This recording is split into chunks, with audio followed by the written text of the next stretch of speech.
आज जो काम चल रहा है सिर्फ 5% लोगों के पास काम है। 95% 90% काम नहीं बचा है। आज तक किसी भी सरकार ने परीक्षा लीक होने के बाद जिन लोगों ने षड्यंत्र रचा उनको पकड़ा। बेरोजगारी, महंगाई, जो अभी आपने देखा होगा 60 लाख बच्चों ने जो एग्ज़ाम दिया था, जो पेपर लीक। उनकी पूरी व्यवस्था ना कि जात धर्म को देखते हुए पूरा प्रशासन ने उनके साथ खड़े रहने का काम किया। उत्तर प्रदेश में चुनावी बयार की शुरुआत हो चुकी है। पूरे भारत में चुनाव है। खासतौर से अगर बात करें कि दिल्ली के सिंहासन पर जाने के लिए उत्तर प्रदेश से होकर गुजरना जरूरी होता है, क्योंकि देश में सबसे बड़ा राज्य उत्तर प्रदेश है। यहाँ पर अगर लखनऊ की बात करें तो राजनाथ सिंह को प्रत्याशी बनाया गया है। भारतीय जनता पार्टी ने एक बार फिर से भरोसा उन्हें जताया, लेकिन इस समय जनता का क्या मन है, जनता के वो कौन से चुनावी मुद्दे हैं जिनको लेकर के आज भी उनके मन में पसोपेश की स्थितियां हैं। फिलहाल लखनऊ जो है वो भारतीय जनता पार्टी का गढ़ कहा जाता है, लेकिन ऐसे में अब परिवर्तन की बयार कितनी है और लोगों के मन में क्या कुछ खास है, किन उम्मीदों पे वो क्या चाहते हैं, आज उनसे बात करने के लिए TV7 भारत लखनऊ में है और इनसे बातचीत करते हुए जानती है कि इस बार किसकी सरकार 400 पार या 80 पर भी टकरार। हमारे साथ कुछ लोग हैं, उनसे बात करते हैं। सर, क्या लगता है इस बार क्या होने वाला है चुनाव 2024 को लेकर के? अगर बात करें 14 बनाम 24 यानी 10 वर्षों में जो बीजेपी के कार्य हैं उनको विपक्ष जो है लगातार चैलेंज कर रहा है। ऐसे में भारतीय जनता पार्टी कितनी आगे बढ़ती नजर आ रही है? भारतीय जनता पार्टी जो लखनऊ का विकास हुआ है माननीय रक्षा मंत्री जी द्वारा, उस चौमुखी विकास है। गली कूचा वाला विकास बाद ही में हुआ है। जितने फ्लाईओवर पूरे लखनऊ में हों, एंट्री के हों, बाहर के हों, चाहे वो मेट्रो का कार्य हो, वो लखनऊ पर उनकी विशेष कृपा बनी हुई है। मेट्रो के काम की शुरुआत तो अखिलेश यादव ने की थी। वो उसके बाद के अखिलेश भैया के ज़माने में जो काम हुआ वो उनके ज़माने में हुआ। हमारा अभी यहाँ से चारबाग से ले करके सुभाष मार्ग से लेकर जानकीपुरम, राजाजीपुरम के लिए मेट्रो का प्रस्ताव पारित हो चुका है। वहाँ से आपका ठाकुरगंज से रिंग रोड होकर के पूरा ये दुबग्गा मिला रहे हैं आकर के। जब हमारा पूरे निर्माण कार्य यहाँ पर हो जाएंगे तो लखनऊ ऊपर दिखाई पड़ेगा, नीचे। लेकिन अवस्थी जी 10 वर्षों में ये काम हुआ है। 5 वर्षों में अखिलेश यादव ने मेट्रो ला करके यहाँ पर चला दी, शुरुआत कर दी। 10 वर्षों में इतना बड़ा चीज़ें करना, और आने वाले अगर समय में देखा जाए तो अखिलेश की शुरुआत, और विपक्ष हमेशा कहता है कि पट्टा बदलने का काम, शिला पट्टिका बदलने का काम सिर्फ भाजपा ने किया, नाम बदलने का काम ऐसा है कि ये तो उनकी सोच अपनी अपनी कहने के लिए, राजनीति वाले वो करने वाले होते हैं। उनका कार्य 120 किलोमीटर का जो एक रिंग रोड तैयार हुआ है माननीय राजनाथ सिंह जी द्वारा, जो कि चाहे वो सीतापुर से चढ़े, उन्नाव उतर जाए, उन्नाव उतर जाने वाला रायबरेली उतर जाए, रायबरेली उतर के जाके कुर्सी रोड उतर जाए, मतलब लखनऊ के चारों तरफ कहीं भी बाहर निकलता हुआ चला जाए। इतना बड़ा प्रोजेक्ट जो दिया है, शायद आगरा एक्सप्रेस उसके लिए कोना भी नहीं। डबल इंजन की सरकार लगातार काम कर रही है, कहना है अवस्थी जी हैं इनका। क्या कह रहे हैं? ये बता रहे हैं कि मकर जाल बिछा दिया है, पुलों का मकर जाल, जब बाहर जाना चाहिए आप चले जाएंगे, और बहुत विकास हुआ है। क्या लगता है समाजवादी सरकार में किसी तरह का कोई विकास नहीं था? इस बार क्या मुद्दे हैं? वो तो आम नागरिक, आम जनता से आप पूछ सकते हैं। कार्य जो लखनऊ में आप पूरब से शुरू करो पश्चिम तक, इकाना स्टेडियम से आप शुरू करो, चाहे गजरिया फार्म से शुरू करो, चाहे आप जितने भी विकास का कार्य हुआ है, चाहे गोमती नगर रिवर फ्रंट से लेकर के आगरा लखनऊ आगरा एक्सप्रेसवे हाईवे तक, वो तो आम जनता बताएगी। इस समय तो मुद्दा सिर्फ चुनावी मुद्दा सिर्फ है बेरोजगारी, महंगाई। जो अभी आपने देखा होगा 60 लाख बच्चों ने जो एग्ज़ाम दिया था, जो पेपर लीक हुए हैं, 60 लाख बच्चों के माँ बाप से पूछिए। 60 में 3 माँ बाप जोड़ दिए तो 1 करोड़ 80 लाख लोगों से पूछिए, जिनके बच्चे बार बार एग्ज़ाम दे रहे हैं। अभी उदाहरण है, 2 महीने के अंदर 3 एग्ज़ाम पेपर लीक हुए हैं, जिसमें एक पुलिस भर्ती भी है, जिसमें 60 लाख बच्चे बैठे थे। आप लोग को मालूम है लगातार जो परीक्षाएं हैं वो निरस्त हो रही। बताइए क्या रहे हैं प्रमोद जी कि जो परीक्षाएं वो निरस्त हो रही, जो बच्चों का भविष्य है वो खतरे में? आपने इससे पहले की सरकारों में देखा होगा, परीक्षा होती है, लीक होते हैं पर्चे, मगर क्या आज तक किसी भी सरकार ने परीक्षा लीक होने के बाद जिन लोगों ने षड्यंत्र रचा उनको पकड़ा? नहीं पकड़ा। ये भारतीय जनता पार्टी की सरकार है, जहां परीक्षा लीक हुई सारे साजिशकर्ताओं को आज जेल के पीछे डाल दिया है योगी जी ने। और हमारे भारतीय जनता पार्टी की सरकार ने निष्पक्ष काम किया है, उसने कोई भेदभाव नहीं किया है, चाहे गरीब हो, अमीर हो, मध्यम वर्गीय व्यक्ति हो, सबके लिए काम किया जा रहा है। 80 करोड़ जनता को राशन दिया जा रहा है। अगर कोविड टाइम आपको याद होगा, कोविड टाइम में अगर इनकी सरकार होती तो लोग भूखे मर गए होते। ये तो लोग भूखे मर गए होते और कुछ लोग हैं, बताइए क्या बता रहे हैं कि लोग भूखे मर गए होते। आपके सामने 2000 लॉकडाउन का मसला था, कितने लोग पैदल चले हैं जो कि कोई सुविधा नहीं मिली है। कितने लोग पैदल चले हैं, कोई बॉम्बे से चल रहा है, कोई दिल्ली से चल रहा है। अगर यही आगरा एक्सप्रेस वे, इस पे लाखों के लाखों लोग पैदल चल रहे थे। उस टाइम पे बीजेपी की सरकार कहाँ थी? क्यों लोगों को सुविधा नहीं दी गई? क्या आज जो है ट्रेनें फ्री की जा रही हैं, मगर उस टाइम पे कोई किसी बात की जरा से भी सुविधा नहीं दी गई। ये बहुत बड़ा मुद्दा है कि उस टाइम लोग नंगे पैर और बिना सब बंद कर दिया गया था, हर चीज़, हर ट्रेन बंद कर दी गई, बिना एक दिन के अंदर लॉकडाउन कर दिया गया। कहाँ का ये था? बताइए कहाँ का ये सुविधा थी? बता रहे हैं कि जिस तरह से लोग, अभी आपने कहा सुविधा, देखिए, अगर लोग सड़क पे थे। कोरोना टाइम की अगर हम बात करते हैं तो मैं प्रत्यक्ष इस चीज़ का गवाह हूँ कि जब 8 जमाती पकड़े गए और वो जिला हॉस्पिटल बलरामपुर हॉस्पिटल में एडमिट थे और उनकी सेवा, बल्कि उस समय एक मल से यानी थूक से मात्र कोरोना फैल रहा था, उस समय उनके प्रति इतनी जागरूकता दिखाई पार्टी ने कि उनको खाने पीने से लेके व्यवस्था सब कराई गई और करोड़ों की संख्या में अचानक इतने जमाती पहुंच गए वहां पर उनको छुड़ाने के लिए, जो मैं मौके वारदात पर चश्मदीद गवाह रहा।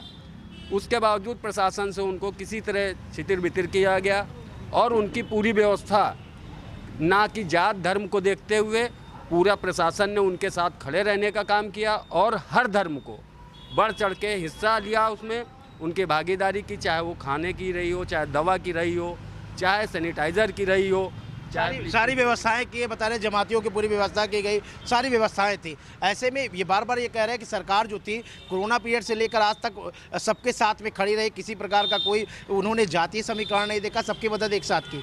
रोज़गार के मसले में और बेरोज़गारी के मसले में सरकार जवाब दे क्या है। और 5 किलो राशन देने से काम नहीं होने वाला। पब्लिक को 5 किलो राशन नहीं चाहिए, पब्लिक को रोज़गार चाहिए, बिजनेस चाहिए, उसका काम चले। आज जो काम चल रहा है सिर्फ 5% लोगों के पास काम है। 95% 90% काम नहीं बचा है। प्रॉपर्टी का काम हो, मीडियम दुकानदार हो, उसी कोई पूछने वाला है? कोई पूछने वाला नहीं है। जो छोटा है उसको 5 किलो राशन मिल रहा है, वो अपना कर रहा है। और नंगे पैर और बिना सब बंद कर दिया गया था, हर चीज़, हर ट्रेन बंद कर दी गई, बिना एक दिन के अंदर लॉकडाउन कर दिया गया। कहाँ का ये था? बताइए कहाँ का ये सुविधा थी?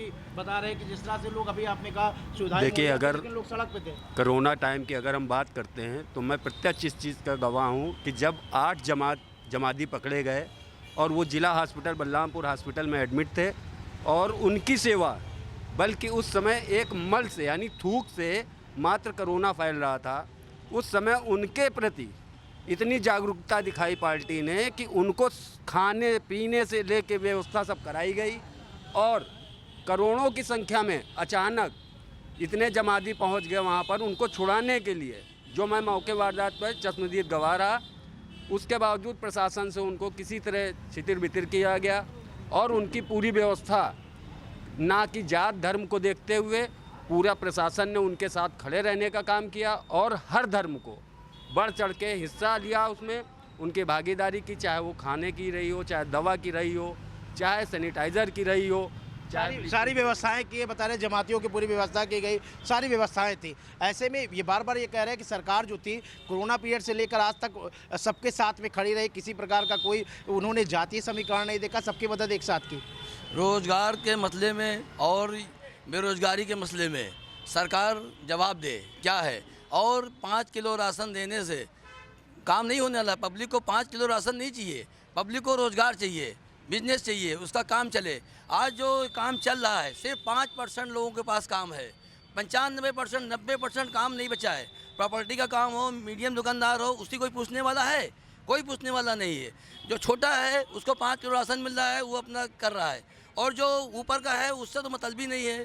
पिस्ता मीडियम क्लास है। अभी आप देख लीजिए, योगी जी की सरकार बनी थी, उन्होंने कहा था कि स्कूलों पर मैं कार्रवाई करूंगा, और जो ज़्यादा फीस ले रहे हैं उनके क्या कार्रवाई हुई बता दीजिए। बताइए क्या कार्रवाई, बताइए। साहब आप पूरे उत्तर प्रदेश में कहीं भी चले जाइए, कहीं ना गुंडाई है, ना कहीं कोई बदतमीजी है, ना किसी प्रकार कोई बदतमीजी कर रहा है। जो ये सवाल पूछ रहे हैं उसका जवाब दीजिए कि फीस माफियाओं, आपके जो स्कूल माफिया थे उन पर कोई लगाम नहीं लगा पा रहे हैं, जो परीक्षाएं हैं वो लगातार लीक हो रही हैं, लगातार जो अभ्यर्थियों का भविष्य है वो खतरे में है। इन सब चीज़ों को देख करके आपकी सरकार ने क्या किया, ये क्यों वोट दें? देखिए, जिस प्रकार से जो कोई चीज़ कार्य होता है धीरे धीरे होता है ना, एकदम से कोई कार्य नहीं कितना समय चाहिए?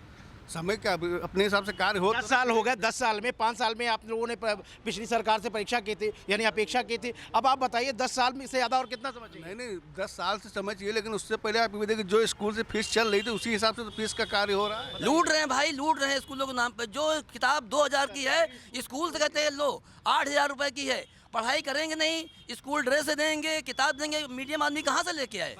नहीं, अपने अनुसार कार्रवाई की जा रही है भाई, कार्रवाई उसी जिस प्रकार हो पाएगा उस हिसाब से करा जा रहा है, ऐसा तो नहीं अलग कार्रवाई में। देखिए आप तो कह रहे डबल इंजन की सरकार है, कहाँ दिक्कत आ रही है भाई? आपका इंजन भी है, आपकी बोगी भी है, आपका डिब्बा भी है, तब क्यों नहीं कार्रवाई? आप सरकारी स्कूल में पढ़ाइए, वहाँ किसी प्रकार की एक्स्ट्रा फीस पड़ रही है तो बताइए। प्राइवेट स्कूल में आप सीएमएस में जा रहे हैं, एसकेडी में जा रहे हैं, तो आप अच्छा समझ के निजी संस्थाओं पे रोक निजी संस्थाओं पे रोक लगाने की बात है, क्या काम किया आपने? नहीं, एसकेडी टीचरों को 80 से 70 हज़ार रुपये तनख्वाह दे रहा है जो मालिक है, तो वहाँ फीस से तो लेगा, अलग से तो ले नहीं लेगा। क्यों नहीं हाईटेक स्कूल बना दे रहे हैं आप? क्यों नहीं स्कूल में अपने बच्चों को क्यों पढ़ा रहे भाई साहब? आप अपने बच्चों को आपकी सरकार है, आपकी सरकार है, आपके सब चीजें हैं, तो क्यों नहीं सीएमएस के समकक्ष कर देते और क्यों नहीं ये प्राइवेट निजी विद्यालय उनके ऊपर लगाम लगा रहे हैं? आप सरकारी स्कूलों में देखिए, बढ़िया लखन मंडी में स्कूल है, यहाँ हर जगह स्कूल। आपके बच्चे कहाँ स्कूल है? हमारा देश भारती स्कूल में पढ़ते हैं। क्यों नहीं सरकारी में आपने एडमिशन कराया? नहीं, हमने सरकारी में सुविधाओं से लैस है, सारी सुख सुविधाएं हैं, क्यों नहीं आपने वहाँ पे? हमने सरकारी में नहीं कराया है, देश भारती में कराया, लेकिन हमको फीस देने में कोई दिक्कत नहीं है। हमको फीस जितनी वो फीस लेते हैं उससे तो सुविधाएं दे रहे हैं। चलिए, ये बता रहे हैं कि सरकारी सुविधाएं जो है वो सरकारी स्कूलों में है, लेकिन खुद निजी विद्यालय में बच्चों को पढ़ा रहे हैं। देखिए, जितने लखनऊ के टॉपर स्कूल वाले हैं वो संभवतः सब भारतीय जनता पार्टी से जुड़े हुए हैं। उदाहरण तौर पे मैं एक यहाँ पे सेंट जोसेफ स्कूल आप जानते हो, उसके मालिक चाहे अग्रवाल साहब हों, नाम पूरा नहीं लूँगा, और चाहे कोई कॉलेज वाले हों, जब सैया भय कोतवाल तो डर काहे का। हम 10% बढ़ाएं चाहे 100% बढ़ाएं, कोई अंकुश नहीं है। और चाहे सेब चाकू पे गिरे, चाहे चाकू सेब पे गिरे, कटना सेब को, जनता को ही कटना है। जनता को ही कटना है, जनता को ही मरना है। बताइए भाई, बिक्कू भाई ये बताइए, ये जो आरोप लगा रहे सही है कि सेब चाकू को पे गिरे या कहीं मरना जनता को ही है? नहीं, जनता के लिए हमारी सरकार बहुत अच्छे कार्य कर रही है। और सबसे बड़ी बात, जैसे अभी भाई साहब शिक्षा को लेके कह रहे हैं, जितनी अच्छी शिक्षा मिलेगी आपका मॉरल उतना हाई होगा। हम शिक्षा को लेके केवल कहते हैं फीस बढ़ी है। आप अपने फालतू के खर्चों को कम करिए, उल जुलूल खर्चों को हटाइए। हम अपने बच्चे को अच्छी शिक्षा देंगे तभी तो उसका भविष्य सुनहरा होगा। और हम आपको जनता वोट किस बात पे दे, भारतीय जनता पार्टी को वोट किस बात पे दे, किन बातों को लेकर के आप चुनावी मुद्दे इस मैदान में, और क्यों आपको वोट दिया जाए? हमें वोट इसलिए मिलना चाहिए, हमारी डबल इंजन की सरकार के आज 7 साल हो गए हैं। हमारे किसी भी एक पार्षद, विधायक या किसी भी मंत्री के ऊपर अभी तक भ्रष्टाचार का कोई भी आरोप किसी भी पार्टी ने नहीं लगा पाई और ना लगा पाएगी, क्योंकि हम लोग एकदम साफ सुथरी छवि से कार्य कर रहे हैं। और विकास कार्य की अगर आप बात करोगे तो लखनऊ में देखिए आप, लखनऊ में जितना विकास कार्य इन 7 वर्षों में हुआ है, क्या इससे पहले हुआ है? आप खुर्रम नगर, आप सीतापुर वाला व्यक्ति अगर उसको बाराबंकी जाना है तो अब उसको कहीं मुड़ना नहीं है, सीधे फ्लाईओवर्स का पूरा एक जाल है। आप सीतापुर से आइए, मड़िया से आइए, भिटौली से सीधे चले जाइए। मतलब इनका कहना यह है कि इस 7 साल में कहीं भी कोई भ्रष्टाचार का आरोप नहीं। इनका कहना है कि किसी मंत्री, किसी विधायक पर भ्रष्टाचार का आरोप नहीं। राष्ट्रीय शिक्षा मंत्री के ऊपर विवाद है, इनके ऊपर अब आरोप है, इनके ऊपर जवाब दें। इसका है आरोप नहीं है इनके ऊपर? बताइए, कई मंत्रियों के ऊपर आरोप अखबारों में भी छपा था। राकेश अचान जो मंत्री हैं उनके ऊपर आरोप था, लेकिन उन सबको क्लीन चिट कैसे मिल जाती है? भैया, हमारे यहाँ आरोप किसी पे है ही नहीं। विपक्ष सिर्फ निराधार बात करता है, कोई तथ्य है ही नहीं। अगर आपके पास कोई प्रमाण है, प्रामाणिकता है, तो आप आइए।